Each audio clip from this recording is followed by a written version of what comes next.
Chapter 1: The House Where Everything Started to Go Wrong. 8 years ago, my stepfather quietly used my social security number to take out over $200,000 in loans and build his logistics company, while telling my entire family I was irresponsible and mentally unstable. Everyone believed him. They said the debt was my fault. What they did not know was that every dollar he borrowed left a paper trail, and that trail eventually landed on the desk of a federal financial investigator. At 6:42 a.m. on a cold morning in Chicago, federal agents walked into the logistics conference where his company was pitching investors. 3 months later, the company collapsed, and Roger Hale was facing federal fraud charges. My name is Corinne Hale, and this is the story of how my own family betrayal turned into the legal revenge that destroyed the man who thought I would never come back. The first time my stepfather tried to take my inheritance, I thought he was joking. The second time he asked, it sounded more like pressure. The third time, he slapped me across the kitchen table. A few weeks later, he sent me somewhere he believed I would never come back from. My name is Corinne Ashford. I was 33 years old when this happened, and at the time, I believed the worst chapter of my life had already passed. I was wrong. The story really began in the spring of 2018 in a quiet suburb outside Columbus, Ohio. That year, my life had already collapsed once. My divorce had been finalized only a few months earlier. For almost 8 years, I worked as a compliance analyst for a regional insurance company, the kind of job that looked stable and predictable from the outside. I thought I was building something permanent. But divorce in America does not just break hearts, it breaks bank accounts. Attorney consultations, mediation sessions, filing fees, financial reviews, every meeting costs money. Every document carried another charge. By the time the final paperwork was signed, most of my savings had vanished. I remember sitting alone in my apartment one night, staring at my bank balance on my laptop. The number looked smaller than I ever imagined it would be. That was the moment I made a decision I had not expected to make as an adult. I moved back into my mother's house. My mother lived in Dublin, Ohio, about 20 minutes outside Columbus. It was the same home where I had grown up. White siding, narrow front porch, and the tall maple tree in the yard that turned bright red every fall. From the outside, the house looked exactly the same. Inside, things were different. Several years earlier, my mother had remarried. Her husband was a man named Calvin Mercer. Calvin ran a freight brokerage company called Mercer Transit Logistics. The business coordinated freight routes for manufacturers across Ohio, Indiana, and parts of Pennsylvania. It wasn't a massive company, but Calvin spoke about it like it was about to become one. During my first few weeks back in the house, everything seemed almost normal. Calvin asked polite questions about my job search. My mother cooked large dinners like she was trying to rebuild a sense of family routine. For a while, I almost convinced myself that maybe my life was stabilizing again. Then, my grandmother passed away. She had lived in Toledo most of her life, and she had always been careful with money. When her estate was settled, she left me $42,000. For someone rebuilding after divorce, that money felt like oxygen. I still remember sitting in my car outside the credit union, refreshing my phone screen when the deposit appeared. For the first time in months, I felt a small sense of control returning to my life. 3 nights later, Calvin mentioned it in dinner. At first, his tone sounded friendly.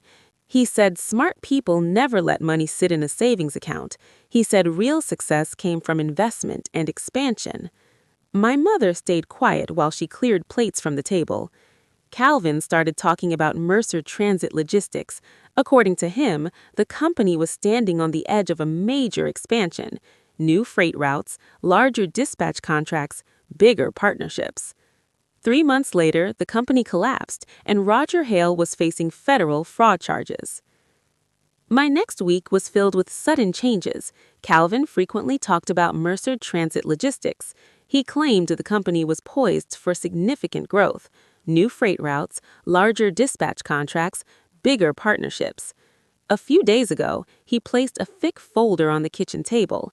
He said he wanted my opinion since I had experience reviewing financial paperwork.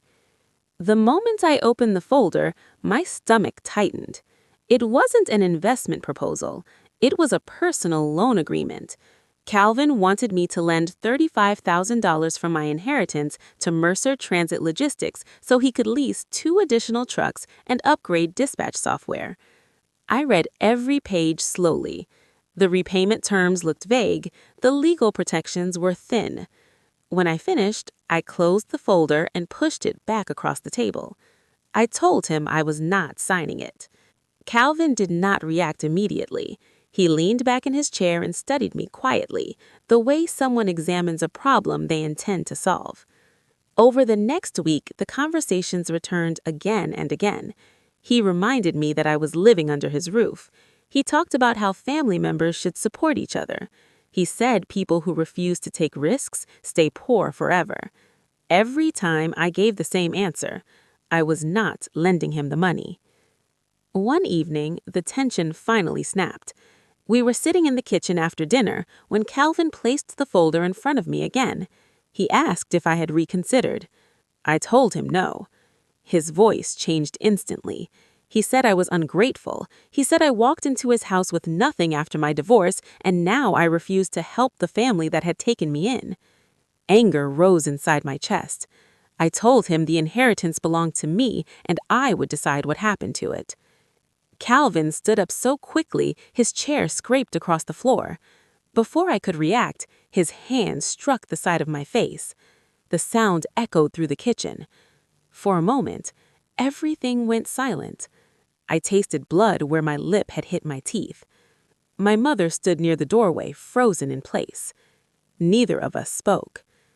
Later that night, she knocked softly on my bedroom door. Her voice sounded tired and uncertain. She apologized for Calvin and said the business had been under pressure. Freight contracts had fallen through, and several trucks were sitting idle. But what stayed with me was not the explanation. It was the fear in her voice. My mother wasn't surprised that Calvin had hit me. She was afraid of him. 2 weeks passed after that night. Calvin barely spoke to me unless it was necessary. Then one evening, he approached me with what he called a new opportunity. He said one of his international freight partners needed temporary help reviewing shipping paperwork for a seafood processing company overseas, a 6-month contract auditing documentation and compliance reports. The pay looked reasonable. Calvin explained that the experience would help rebuild my resume after the divorce. He also reminded me that living in the house long-term without stable income might not work for everyone. My mother encouraged me to consider it. She said a change of environment might be exactly what I needed. After several days of thinking, I agreed. 3 weeks later, I boarded a flight from Columbus to Seattle. From Seattle, I connected to a long flight heading north toward Anchorage. Before the plane even landed, something about the entire situation felt wrong. I just didn't know just how dangerous that mistake would become. From Anchorage, I boarded a smaller plane traveling toward eastern Russia. When we landed, the air outside the airport felt colder than anything I had experienced in my life. A company truck waited near the terminal. The driver spoke very little English, but motioned for me to climb inside. We drove for almost an hour through frozen industrial outskirts until the truck finally stopped outside a concrete facility surrounded by tall fencing. A weathered sign above the entrance read, "Northern Tundra Seafood Processing." Inside the dormitory building, a supervisor handed me thick gloves and directed me toward a locker room. Confused, I asked where the accounting office was. The supervisor looked at me strangely. Then he pointed toward a large metal door at the end of the hallway. When I stepped through it, the smell hit me first, then the roar of machinery. A long conveyor belt stretched across the freezing room, covered with frozen fish. Workers in heavy coats stood shoulder to shoulder, sorting them into crates. There were no desks, no computers, no accounting department. Only the endless conveyor belts moving through the icy air. In that moment, the truth settled into my chest like a block of ice. Calvin Mercer had never sent me overseas for a job. He had sent me somewhere he believed I would disappear. Chapter 2. Siberia teaches you who you really are. The cold tried to break me before anything else could. The moment I stepped outside the dormitory building that first morning, the air sliced into my lungs like glass. I had grown up in Ohio winters, but this was something different, something brutal and unforgiving. The facility stood several miles outside the city of Yakutsk, surrounded by endless fields of white and low concrete buildings that looked forgotten by the rest of the world. The sign over the entrance read Northern Tundra Seafood Processing, its letters faded under layers of frost. A supervisor handed me thick rubber gloves and pointed toward a locker room. His English was rough but clear enough. Work started immediately. The factory floor felt colder than the air outside. Giant steel doors opened and closed as trucks unloaded frozen shipments from the river docks. Conveyor belts carried endless rolls of fish through the building, while workers in heavy coats stood shoulder to shoulder, sorting them into crates. The machines never stopped. During that first shift, I could barely keep up. My fingers went numb even through the gloves. My shoulders burned from lifting heavy trays. The smell of frozen salt water and machinery filled the air. When the shift finally ended, I stumbled back to the dormitory and collapsed onto the lower bunk of a narrow metal bed. 6 women shared that room.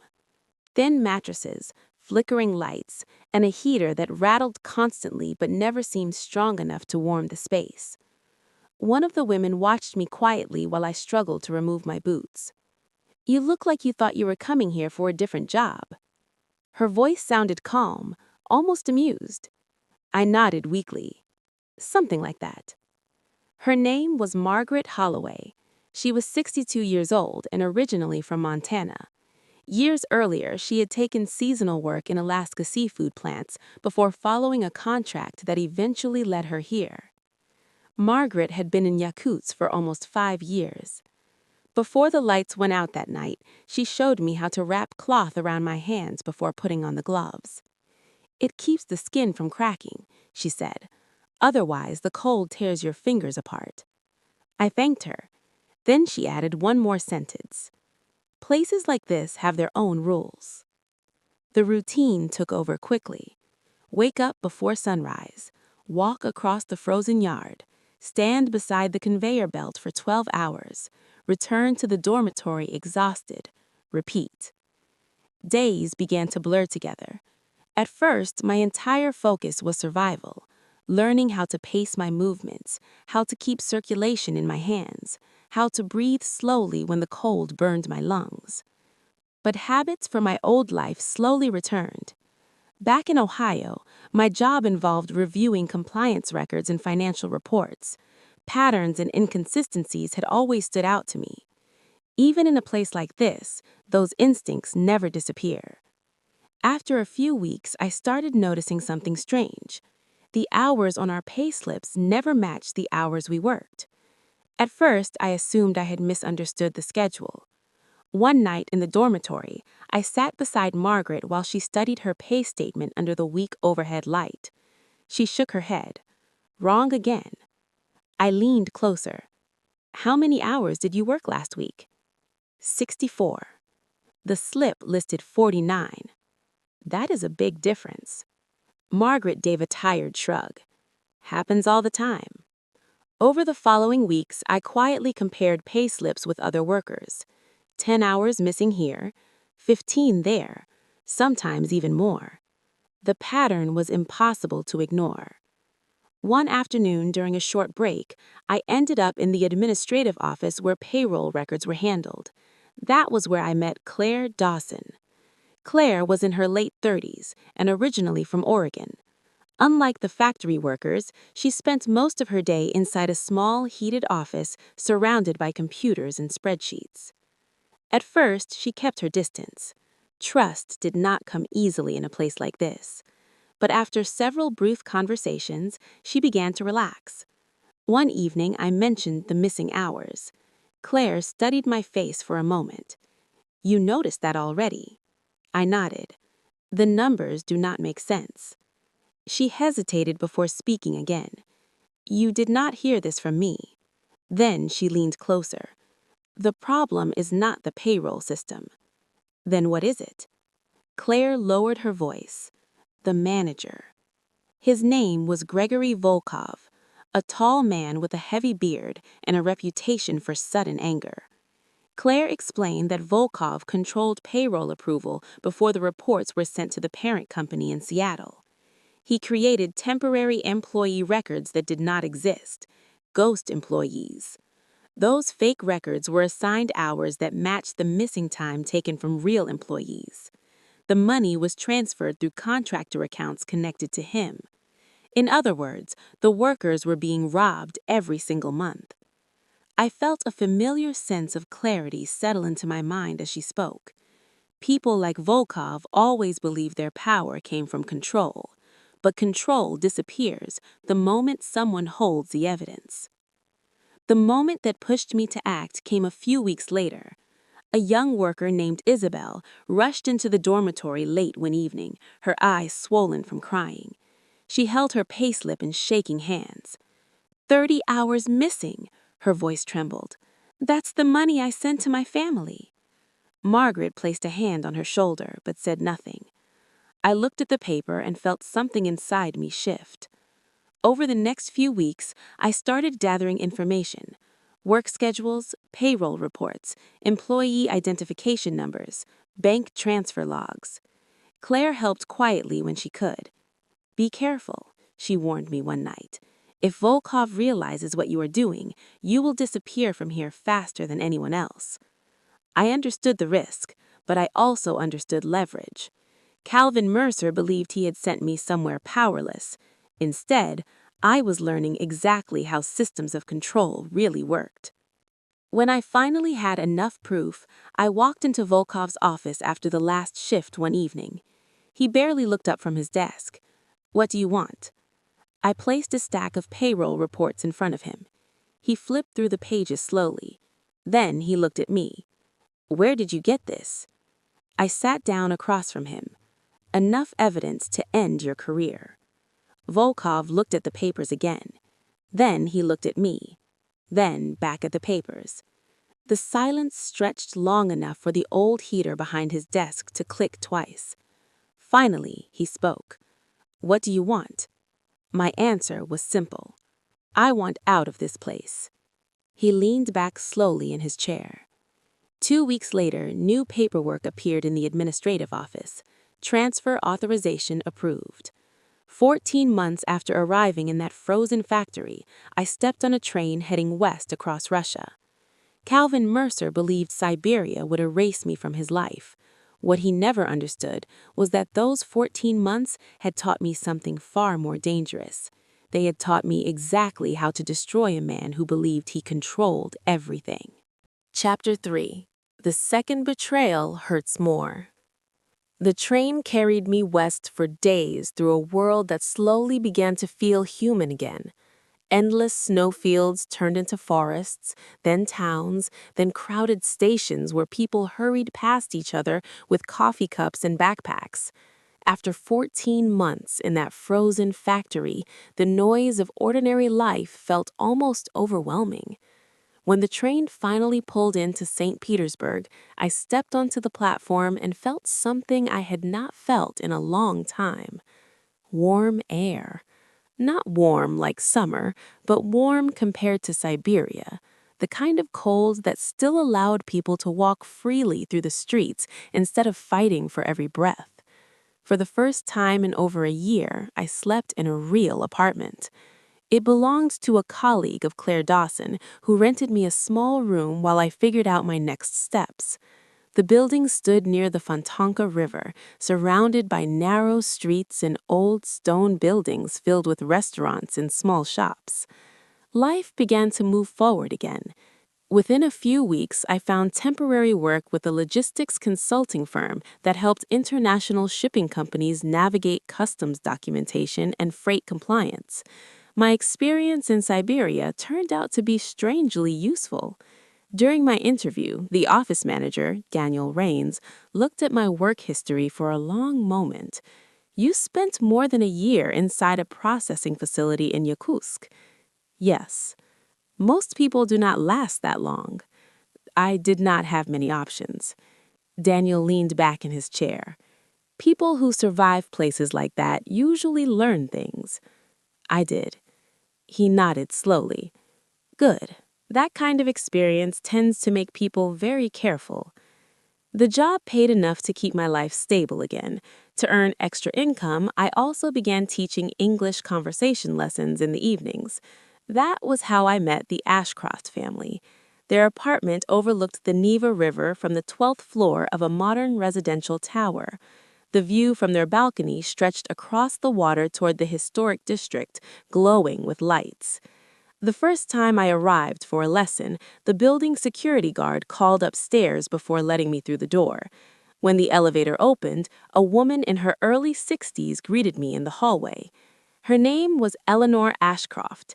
She carried herself with the calm confidence of someone who had spent her entire life surrounded by wealth. Her walls were filled with abstract paintings and glass sculptures that probably cost more than most houses. My grandson needs conversational English practice, she explained while leading me inside. The school system does not teach enough real communication. Her grandson never appeared. Instead, I met her son. Lucas Ashcroft entered the room while Eleanor poured tea at the dining table. You must be Corinne, he said. His voice was quiet and thoughtful. Daniel Rains mentioned you might contact us. We shook hands. Lucas was 35 and ran a growing technology company that developed maritime logistics software. His business focused on tracking cargo movements for shipping companies across Europe and Asia. At least, that was the explanation. During the following weeks, our conversations grew longer than the English lessons required. At first, we spoke about simple things: travel, technology, shipping routes. But eventually, the conversations became more personal. One evening, we sat near the large windows watching snow drift across the river. You spent 14 months in Siberia, Lucas said. Most people would not survive that. I did not plan to stay that long. What kept you there? I thought about the frozen factory floor and the endless conveyor belts. Learning how people use power. Lucas watched me carefully. That sounds like a hard lesson. It was. For the first time since leaving Ohio, I began to feel something I had not allowed myself to feel in a long time: trust. The Ashcroft apartment felt calm and safe. Eleanor treated me politely, though sometimes with a quiet distance that I could not quite explain. Lucas seemed genuinely interested in my ideas and experiences. But small details slowly began to bother me. One afternoon, Lucas stepped out of his office to take a phone call while I waited near the desk. Several documents lay open across the table: shipping manifests, freight invoices, financial transfer reports. At first glance, they looked like ordinary business records, but something about the numbers did not fit. Lucas ran a software company, yet the paperwork in front of me looked like direct freight transactions, the kind companies sometimes use when they want to hide where cargo is really going. When Lucas returned, I gestured toward the documents. I thought your company builds tracking software. It does. These look like shipping contracts. He paused for a moment before answering. We sometimes manage freight operations for certain clients. His voice sounded controlled, but something about the explanation felt incomplete. Over the following weeks, the strange details continued: phone calls that stopped when I entered the room, late meetings with unfamiliar men who never stayed long. One night, I overheard Eleanor speaking sharply to Lucas in the hallway. You should not involve outsiders in this. Her voice dropped before I could hear the rest. Then, everything collapsed. I had just finished an English lesson when Eleanor rushed into the living room. Her face looked pale. My bracelet is missing. The room froze. Lucas stood up immediately. What do you mean, missing?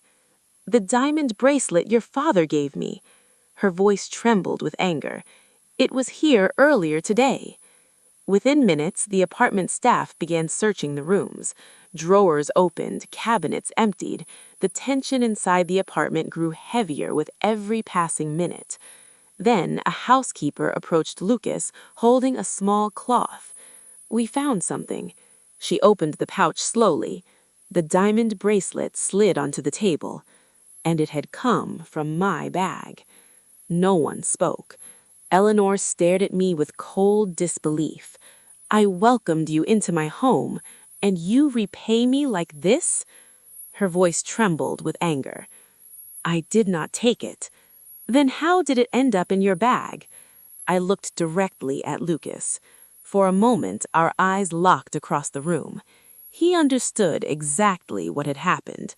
I could see it in the way his expression tightened. Someone inside that apartment had planted the bracelet. All he had to do was say it, just one sentence. But Lucas remained silent. The housekeeper stood beside the table, waiting. The bracelet sparkled under the light. Then Eleanor spoke again. "You need to leave this apartment immediately." 2 security guards arrived within minutes. One of them stepped toward me. "Ma'am, please come with us." I picked up my coat slowly. As I passed Lucas, I stopped for a moment. "You know I did not steal it." He looked down to the floor. His voice was barely audible. "I cannot fight my mother on this." In that moment, something inside me became very quiet. Not broken, just finished trusting people. An hour later, I stood outside the building watching snow fall across the river. Behind me, the apartment lights glowed warmly, as if nothing had happened.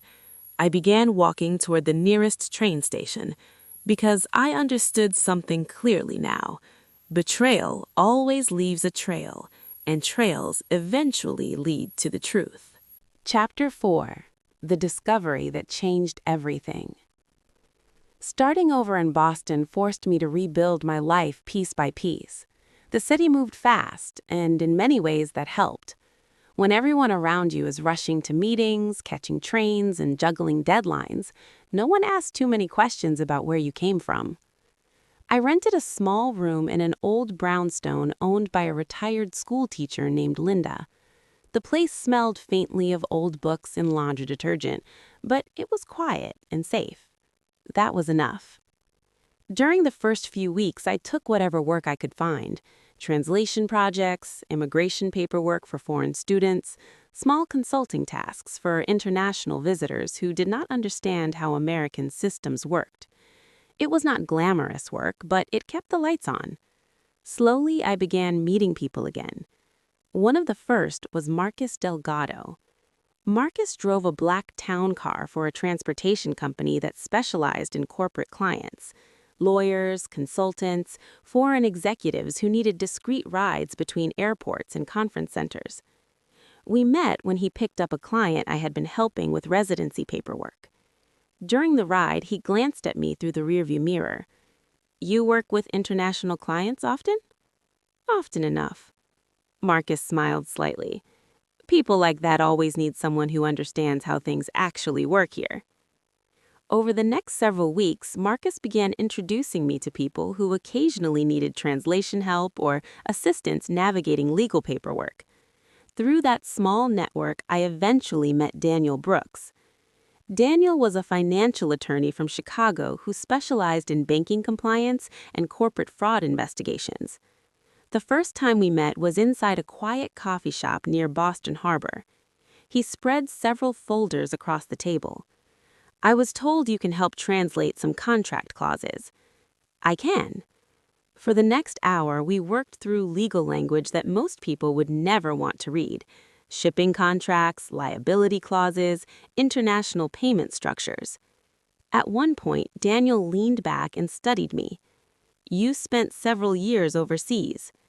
"Yes." "Siberia." I nodded. Daniel tapped his pen against the table. "People who survive places like that usually become very careful about money." I learned quickly. He looked thoughtful for a moment, then asked something that seemed unrelated. "When was the last time you checked your credit report?" I laughed quietly. "I have not looked at it in years." Daniel did not smile. "You might want to." Something in his tone made my stomach tighten slightly, but I brushed the thought aside. 3 days later, Daniel called me. His voice sounded serious. "Are you somewhere private?" "Yes." I ran a basic credit search using public monitoring tools. I felt a strange tension rise in my chest. And someone has been using your social security number." For a moment, the world went completely still. "What do you mean, using it?" "There are several financial accounts tied to your identity." My voice felt distant even to myself. "How many?" Daniel hesitated before answering. 3 personal loans and 2 credit cards." I felt the room tilt slightly. "Total outstanding balance is $214,000. The number echoed in my mind. 214,000. I forced myself to breathe slowly. Where were the loans issued? 2 banks in Ohio. The moment he said Ohio, I already knew the answer, but Daniel continued. "And 1 online lender that processed the application through an address in Columbus. My childhood home. Roger. My stepfather had been using my identity for years." Strangely, I did not feel panic. Instead, something cold and focused settled inside me.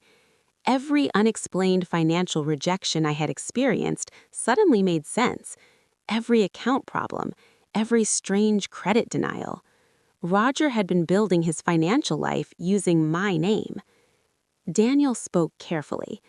"Identity fraud cases like this can be prosecuted federally." "What would you need?" "Evidence." I stared out the apartment window toward the harbor. "What kind?" "Loan documents, application records, transaction trails, anything linking him directly to the activity." I nodded slowly. "I know where to start." The next several weeks became a quiet investigation. Daniel helped me request full credit histories and banking documentation.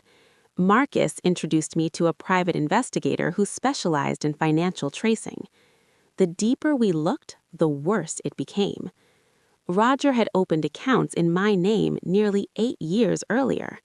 The loans funded several business investments connected to a logistics company he had started shortly after I left the country. He had used my identity as collateral for everything. One evening, Daniel spread the documents across his office desk. Loan agreements, transfer confirmations, business filings. "This is enough to start a federal fraud case." I studied the paperwork carefully. "Not yet." Daniel looked up. "What do you mean?" "I want him to know I found out." Daniel leaned back in his chair. "You want a confrontation. I want him to look me in the eye when it happens." Daniel remained silent for several seconds. Then he turned his laptop toward me. "There may be a perfect opportunity." On the screen was an announcement for a business conference. International Logistics Trade Summit. Location, Chicago. Date, October 2024. Daniel pointed to the attendee list. Near the middle of the screen was a name I had not seen in years. Roger Hale, corporate partner. Daniel folded his hands together. "If he attends this conference, you will know exactly where he'll be." I stared at the screen. For years, Roger had hidden behind distance, behind paperwork, behind the belief that I would never come back to face him. Now the moment had finally appeared. And this time, I wasn't the frightened girl who had run from Ohio. I was someone who survived Siberia, someone who understood how power worked, and I knew exactly how to end Roger Hale's story. Chapter 5. Karma Doesn't Need to Hurry. The morning I walked into McCormick Place in Chicago, I already knew one life was about to end. Not with shouting, not with violence, but with the quiet collapse that happens when the truth finally reaches someone who spent years hiding from it. The International Logistics Trade Summit filled the convention center with hundreds of companies: freight brokers, shipping software firms, warehouse contractors, trucking networks. Booths lined the polished floors under bright lights while executives moved through the aisles, shaking hands and negotiating contracts. For most of them, it was just another business event. For me, it was the end of a story that had begun almost a decade earlier. I had spent the previous night reviewing every document Daniel Brooks had helped me collect: loan applications, credit reports, bank transfers, corporate filings. Each page told the same story. Roger Hale had built his company by borrowing money under my name. 8 years of fraud. 8 years of damage that had quietly followed me across countries and jobs without me understanding why. The folder in my hands contained copies of everything. Daniel had offered again to stand nearby during the meeting. "You do not have to handle this alone," he told me. "I know. But you want to face him yourself." "Yes." Daniel studied my face for a moment. "Just remember something. Men like Roger only understand consequences. I learned that a long time ago." The exhibition floor was already crowded when I entered. Massive digital displays showed shipping routes across oceans. Logistics platforms demonstrated cargo tracking systems. Sales representatives spoke confidently about global supply chains and market expansion. It took less than 5 minutes to find him. Roger stood near a booth advertising freight management software.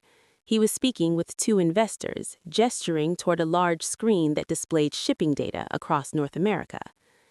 He looked older than the man I remembered. The sharp confidence was still there, but it had dulled. His hair had gone gray at the temples. There were deep lines around his mouth that had not been there years earlier. When his eyes finally moved across the room and landed on me, his entire body froze. For a moment, he simply stared. Then he excused himself from the conversation and walked toward me slowly. "Corinne." He said my name carefully, as if testing whether it was real. "I did not expect to see you here." "You should have." He glanced around the busy hall. "This is not the place for a family conversation. There is a coffee lounge upstairs." He hesitated, then nodded. We walked through the crowd and took an escalator to the second level. The lounge overlooked the exhibition floor below. From the window, we could see the entire conference moving like a machine. Roger sat across from me at a small table. "You look well," he said. "I survived." He gave a quiet sigh. "I heard you had been overseas." "I was." I placed the leather folder on the table and opened it slowly. The first page slid toward him, a credit report summary. Roger stared at it without touching the paper. Then I placed the next document beside it, a loan agreement from a bank in Ohio. Then another, and another. 3 loans, 2 credit cards, every account connected to my Social Security number. Roger finally picked up the first page. His eyes moved across the numbers slowly. "This is not what you think. I know exactly what it is." He set the paper down and leaned back in his chair. "The business was struggling. I needed liquidity. So you used my identity. You were not even in the country." The calmness in his voice almost impressed me. 8 years of practice had made him comfortable with lies. I slid another document across the table. This one showed payment transfers from the loan accounts directly into Hale Freight Logistics operating funds. Roger looked at it, then at me. "You went through a lot of trouble." "Not nearly as much as you did." For a moment, neither of us spoke. The noise from the conference floor drifted upward through the open space. Roger rubbed his hands together slowly. "What do you want?" I reached into the folder again and placed a small white card on the table. "Laura Mackenzie, Federal Financial Investigator." Roger stared at the card. "If these documents reach her office," I said quietly, "this becomes a federal fraud investigation." His shoulders tightened slightly. You would turn your own stepfather over to investigators. You stopped being family when you started using my name to fund your company. The silence stretched between us. Roger looked down at the paperwork again. Then he asked the only question that mattered. What are my options? Daniel and I had prepared the answer carefully. You sign a legal statement admitting the fraud. You cooperate with a repayment agreement that restores every dollar tied to my identity. Every loan gets repaid. Every damaged credit record gets corrected with supporting documentation. And if you refuse? I leaned back in my chair. Then the evidence goes to Laura Mackenzie this afternoon. Roger stared at the investigator's card for a long time.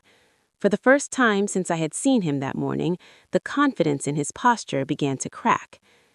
When I sent you away years ago, he said quietly, I believed I was solving a problem. You created one. He closed his eyes for a moment. Then he nodded slowly. Let me see the statement. The document Daniel prepared was simple and brutal. It listed the accounts, the dates, and the admission that Roger Hale had knowingly committed identity fraud. Roger read every line. Then he asked for water. When the server returned, he signed the first page, then the second, then the third. His hand shook slightly on the final signature. When he finished, he pushed the papers back toward me. I will make the payments. You will also repair the credit damage. I know.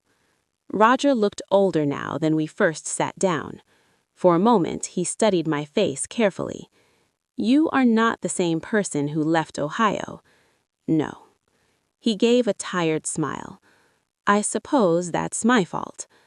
I gathered the documents and closed the folder. In a way, yes. The aftermath was quieter than most people imagine. Daniel handled the legal filings. The banks received fraud corrections. Credit bureaus updated their records one by one. The process took months. Roger sold assets from Hale Freight Logistics to begin repaying the debt.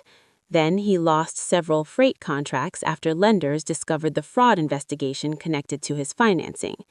Within a year, the company collapsed. There were no dramatic headlines, no courtroom scenes, just a slow financial unraveling that left him with nothing resembling the empire he once bragged about. During that same year, I opened a small consulting firm in Chicago. Most of my clients were immigrants, women rebuilding after divorce, or people who had been financially manipulated by someone they trusted. They would often sit across from me and say the same thing. I should have seen it sooner. I always told them the same truth. Shame is the tool people use to keep you quiet. Once you stop carrying it for them, their power disappears. The last time I heard about Roger, he was living outside Dayton and working contract dispatch for another trucking company. Smaller job, smaller life. No one introducing him as the successful founder of Hale Freight Logistics anymore. I never saw him again, and I didn't need to, because the real ending of this story wasn't about hurting him. It was about reclaiming the life he tried to build using my name. Sometimes revenge doesn't come from hurting someone. Sometimes it comes from stepping out of the shadow they created and letting the truth catch up with them. If you were in my position, sitting across the table from the person who had done all of this, would you have turned the evidence over to investigators immediately, or would you have made them repair the damage first? I would genuinely like to know what you would have chosen. And if stories like this remind you that people can survive more than they realize, stay with me here, because there are more stories waiting to be told.